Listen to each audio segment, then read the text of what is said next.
اعوذ باللہ من الشیطان الرجیم بسم اللہ الرحمن الرحیم وما کان لنبی، اور کسی بھی نبی کے لیے مناسب، جائز اور لائق نہیں ہے ان یغل، یہ کہ وہ خیانت کرے. کوئی نبی خائن نہیں ہو سکتا. ومن یغل، اور عام انسانوں میں سے جو کوئی بھی خیانت کرے گا، یأتی بما غل یوم القیامہ، وہ آئے گا اس چیز کے ساتھ جس میں اس نے خیانت کی ہے قیامت کے دن. ثم توفی، پھر پورا بدلہ دیا جائے گا، کل نفس، ہر نفس کو، ما کسبت، جو بھی اس نے کمایا، جو کام کیا اچھا یا برا، اس کا پورا بدلہ اور جزا دی جائے گی. وہم لا یظلمون، اور وہ لوگ زیادتی نہیں کیے جائیں گے، ظلم نہیں کیے جائیں گے. آگے اللہ فرماتے ہیں افمن اتبع رضوان اللہ، کیا پس وہ شخص جس نے اللہ کی خوشنودی، اللہ کی رضا کی اتباع کی، یعنی جس نے اللہ کو راضی کرنا چاہا، کمن باء بسخط من اللہ، کیا ایسا شخص اس شخص کی طرح ہو سکتا ہے جو لوٹے اللہ تعالیٰ کی ناراضگی کے ساتھ. ومأواہ جہنم، اور اس آدمی کا ٹھکانہ جہنم ہے. وبئس المصیر، اور وہ جہنم بہت ہی بری جگہ ہے لوٹنے کی. ہم درجات عند اللہ، اور وہ لوگ اللہ کے ہاں مختلف درجات میں ہوں گے. واللہ بصیر بما یعملون، اور اللہ تعالی دیکھنے والا ہے، نگاہ رکھنے والا ہے ان چیزوں پر جو وہ عمل کرتے ہیں. سورہ آل عمران کی آیت نمبر 161، 162 اور 163 آپ کے سامنے بیان ہوئی ہے، آپ نے ترجمہ سنا. ان آیات کے درس کا پہلا حصہ کل گزر چکا ہے، آج دوسرا حصہ ہے. ایک تو کل کے درس میں حضور علیہ الصلوۃ والسلام کی خوش خلقی اور اسلام کا جو مزاج ہے اس کو بیان کیا گیا ہے کہ دعوت کے باب میں جب کسی کو دعوت دی جائے تو نرمی اختیار کی جائے، خوش اخلاقی کی جائے، اچھے طریقے سے اسلام کا یہ فریضہ ادا کیا جائے. اور اس کے علاوہ حضور علیہ الصلوۃ والسلام کے اخلاق کو ایک اور پہلو سے اللہ نے بیان فرمایا کہ جس طرح میرا پیغمبر نرم مزاج ہے اور رحم دل ہے، اسی طرح پیغمبر امین، امانت دار اور دیانت دار ہوتا ہے. کسی نبی کے متعلق یہ گمان بھی کر لینا کہ وہ نعوذ باللہ خیانت کا مرتکب ہو سکتا ہے تو نبی کے منصب کے خلاف ہے. اللہ کے پیغمبر معصوم ہوتے ہیں، معصوم عن الخطایا، وہ امت کے لیے بہترین نمونہ ہوتے ہیں. نمونے میں جو ہے وہ کمزوری نہیں ہونی چاہیے. تو لہٰذا کسی قسم کی بھی غیر اخلاقی حرکت، غیر اخلاقی فعل، اس کا ارتکاب پیغمبر سے نہیں ہو سکتا. اور کل کے درس میں انہی آیات کا شان نزول بھی گزرا ہے تو اس میں تفصیل بیان ہو گئی ہے. اور اسی طرح غلول، ومن یغلل، غلول کہتے کسے ہیں، اس کے 3 معنی بھی کل گزرے ہیں. اور اسی طرح احادیث مبارکہ میں جو اللہ کے نبی صلی اللہ علیہ وسلم نے غلول یعنی خیانت کے متعلق جو کچھ ارشاد فرمایا وہ بھی کل کے درس میں گزر چکا ہے. اور خیانت جو ہے یہ ایک بہت بڑا گناہ ہے، تو احادیث جو ہیں اس پر گزری ہیں اور مسائل بھی بیان ہوئے ہیں. آج کے درس میں ترمذی شریف کی ایک روایت ہے، حضرت ثوبان رضی اللہ تعالیٰ عنہ اس کو روایت فرماتے ہیں کہ حضور علیہ الصلوۃ والسلام نے ایک ارشاد فرمایا.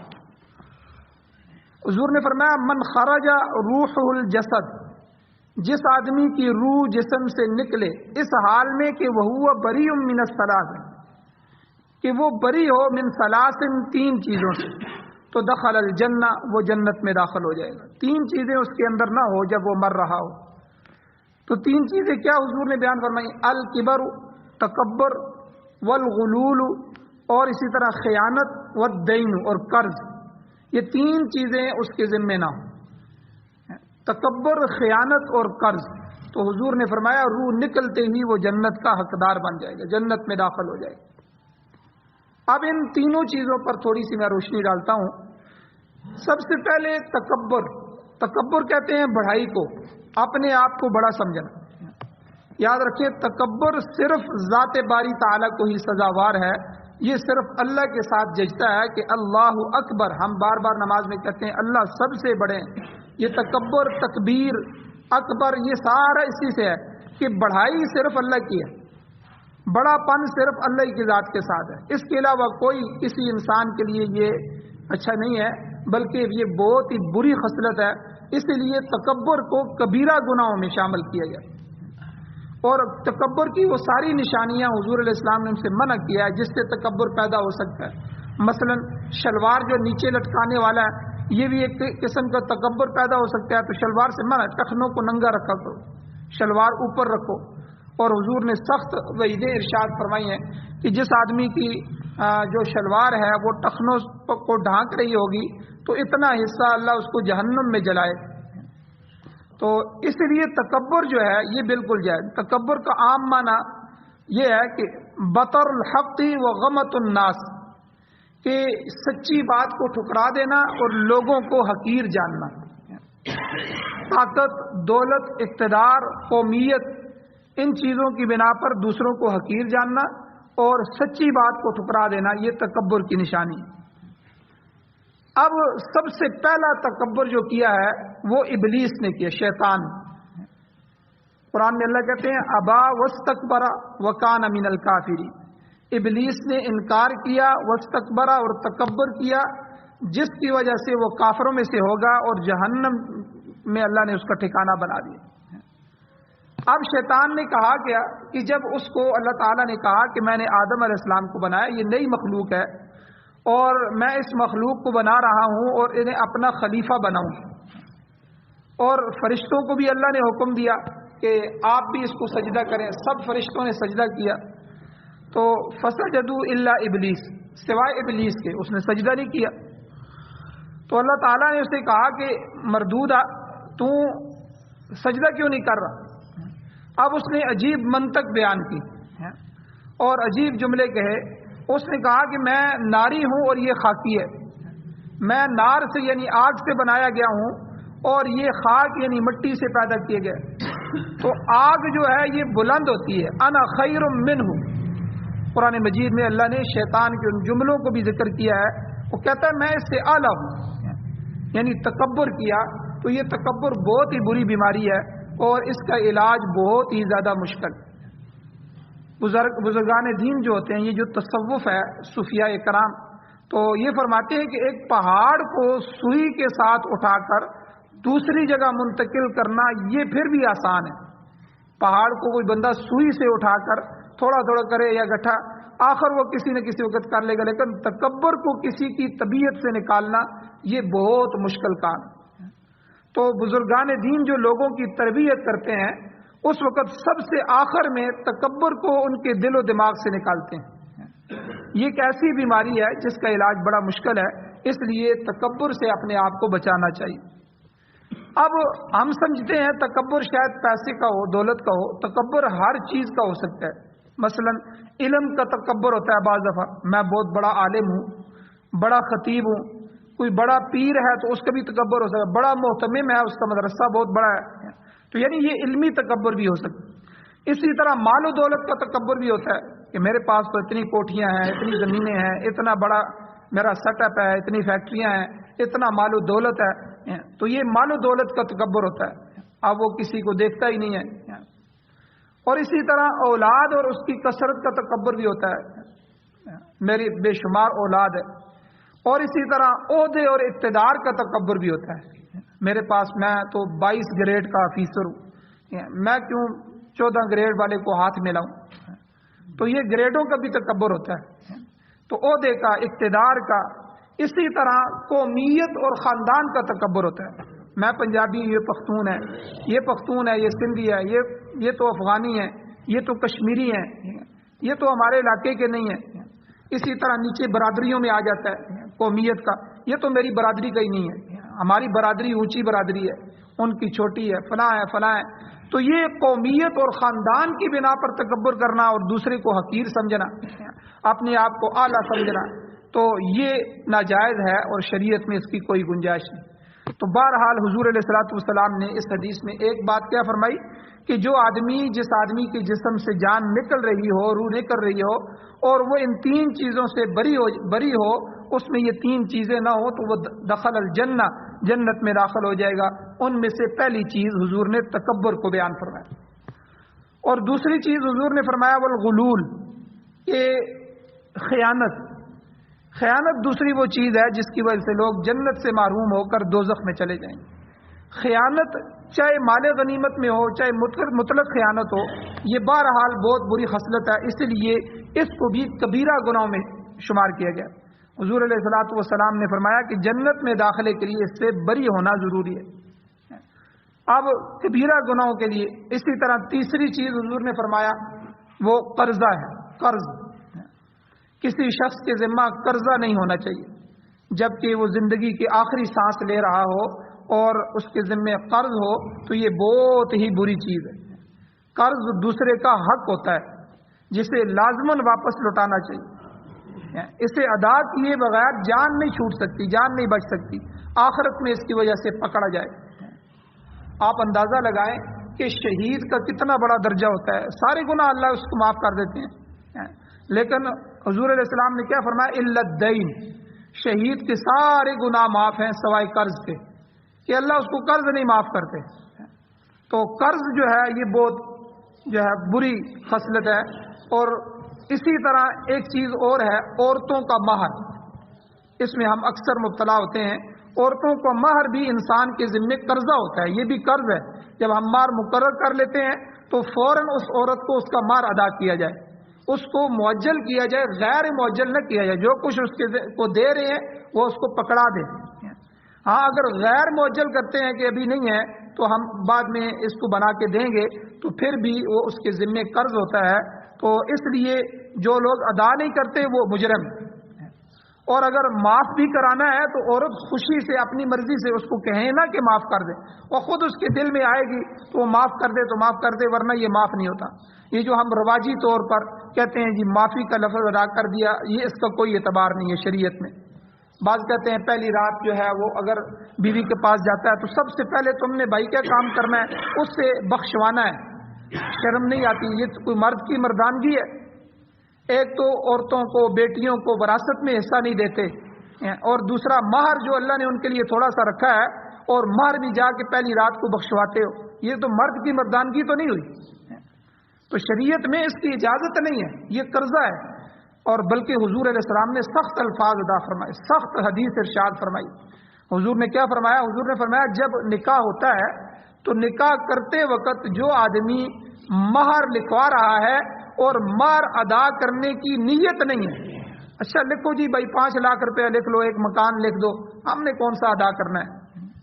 حضور نے کیا فرمایا اس شخص کے بارے میں کہ جو آدمی مہر لکھواتا ہے لیکن اس کی ادا کرنے کی نیت نہیں ہے، فہو زان، تو وہ زانی ہے۔ حضور نے اس کو زانی فرمایا۔ تو یہ تو تم کوئی زنا کر رہے ہو، یہ تو عورت کا حق ہے جو اسلام نے، شریعت نے مقرر فرمایا۔ اس لیے مہر کو سمجھ کے طے کرنا چاہیے، اپنی حیثیت کے مطابق طے کرنا چاہیے۔ بعض آدمیوں نے بڑی مشکل سے اپنے بچوں کے مکان بنائے ہوتے ہیں، اور جب وہ ان کی بہو اپنی لے کے آتے ہیں تو مکان اس کے نام کر دیتے ہیں، اور جی کوئی نہیں ہوتا، نام کر دیں، ایک ہی ہیں، گٹھے رہیں گے۔ پھر جب بعد میں طلاق ہوتی ہے تو عورت جو ہے وہ مانگتی ہے مجھے میرا مہر دو، یہ آپ نے مکان لکھوایا تھا۔ اب وہ عورت کا حق ہو چکا ہے، جب آپ مہر میں آپ اسے پہاڑ بھی سونے کا لکھ کے دیں گے، وہ عورت کا حق ہے، آپ کے اوپر قرض ہے، اب وہ آپ کا نہیں رہا، آپ کی ملکیت سے نکل گیا۔ تو اس مسئلے کو سمجھا جائے۔ اور ہمارے کیا ہے جی، لکھ دو جی، پورا مکان لکھ دو، حویلی لکھ دو، اور ساتھ 5 لاکھ روپے مہر لکھ دو، 4 تولے سونا لکھ دو۔ اب یہ 4 تولے سونا اور یہ اتنی رقم اور یہ جو مکان ہے یہ اب آپ کے بیٹے کا نہیں رہا، نہ آپ کا رہا، یہ آپ کی بہو کا ہو چکا ہے، یہ اس کی ملکیت ہے۔ اب چاہے تو آپ خوشی سے اسے واپس دے دیں، نہیں تو وہ حق رکھتی ہے کہ عدالت میں کیس کر کے آپ سے یہ چیزیں لیں۔ تو اس لیے مہر پہلے دیکھیں، میں دے سکتا ہوں کہ نہیں دے سکتا، تھوڑا رکھیں۔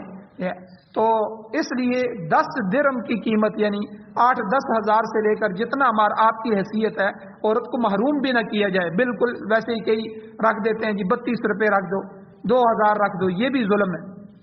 عورت پر اپنی حیثیت کے مطابق مہر رکھنا چاہیے اور وہ مہر اس کو فوراً کوشش کی جائے مہر معجل ہو ادا کر دینا چاہیے. تو یہ بھی ایک قرض ہے.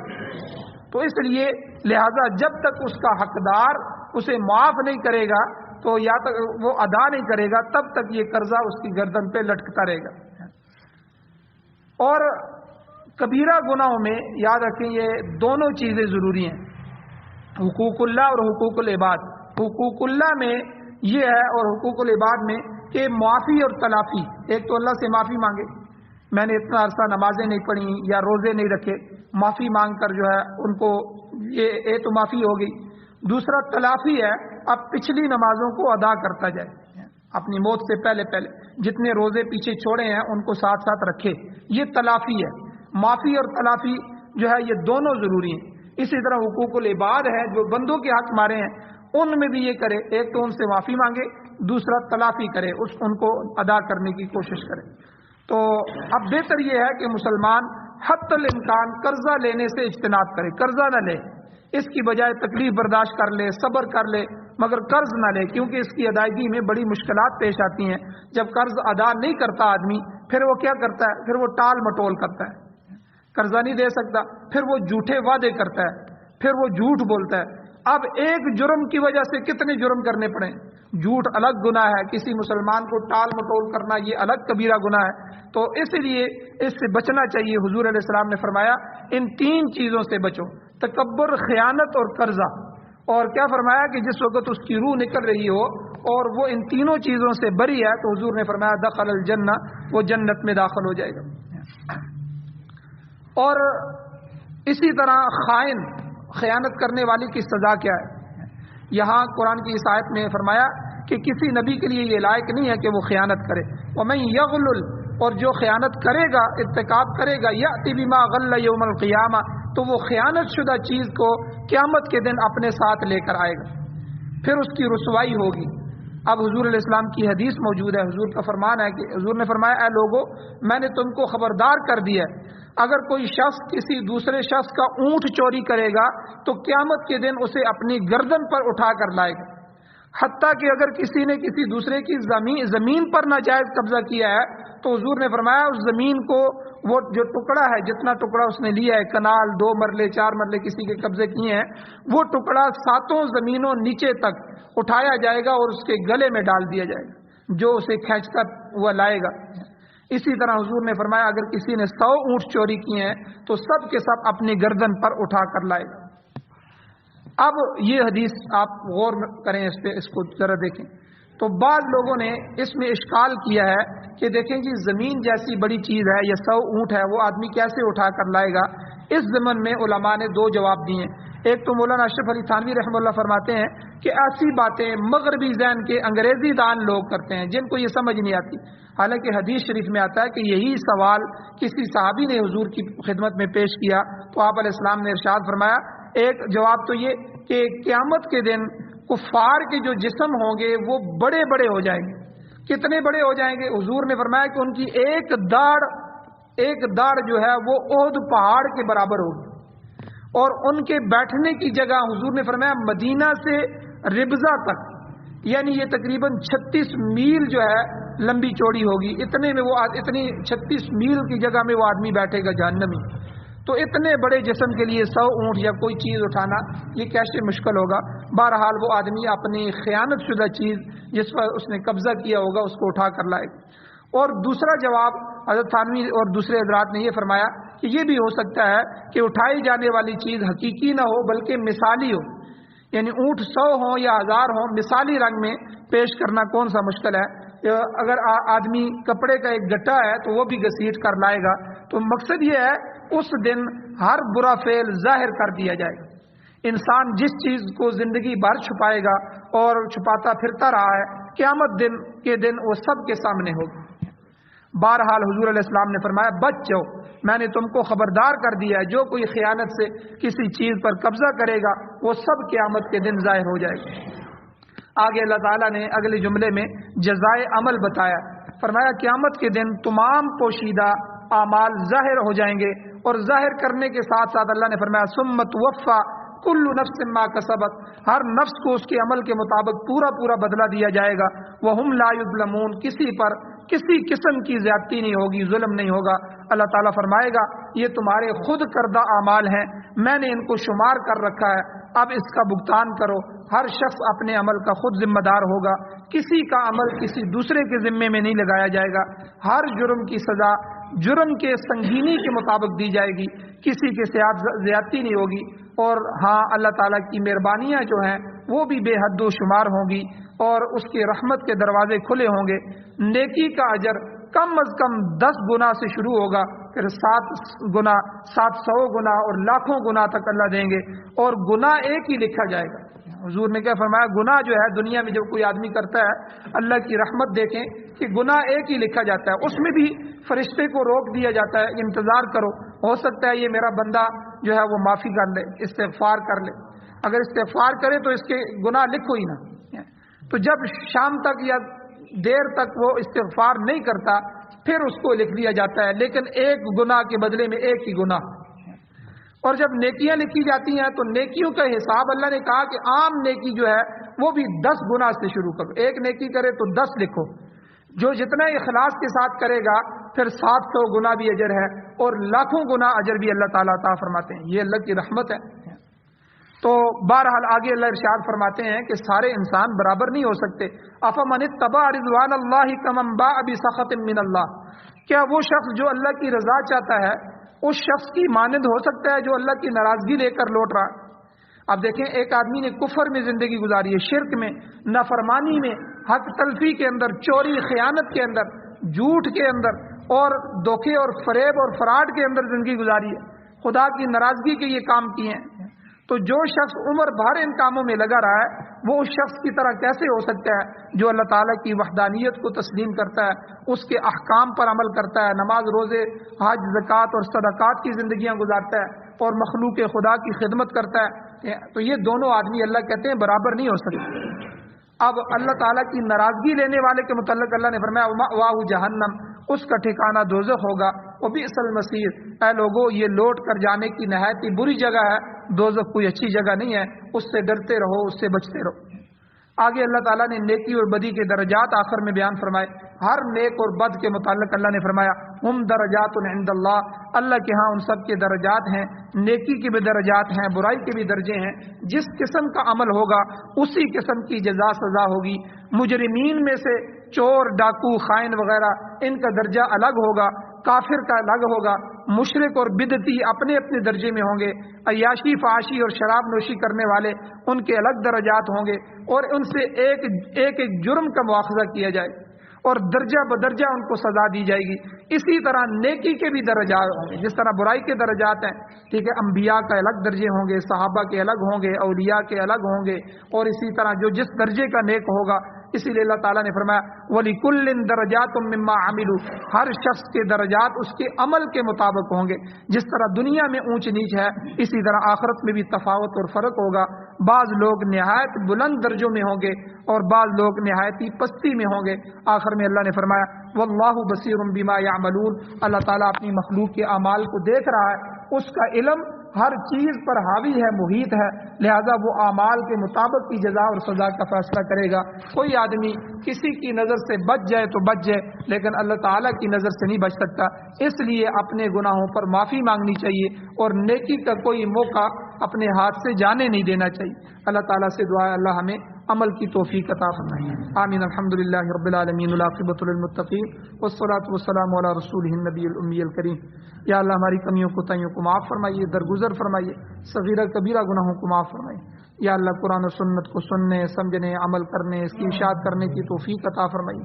سعادت والی زندگی، شہادت والی موت نصیب فرمائیے. جو بیمار ہیں ان کو شفا عطا فرمائیے. یا اللہ جو پریشان حال ہیں ان کی پریشانیوں کو ختم فرمائیے. یا اللہ جو ایمان کی حالت سے اس دنیا سے جا چکے ہیں ان سب کی بخشش فرمائیے. یا اللہ ہمارے ملک پاکستان سمیت پوری دنیا میں قرآن و سنت کی بہاریں نصیب فرمائیے. یا اللہ قرآن و سنت والا نظام نصیب فرمائیے. یا اللہ کفر کے نظاموں سے ہماری جان چھڑائیے.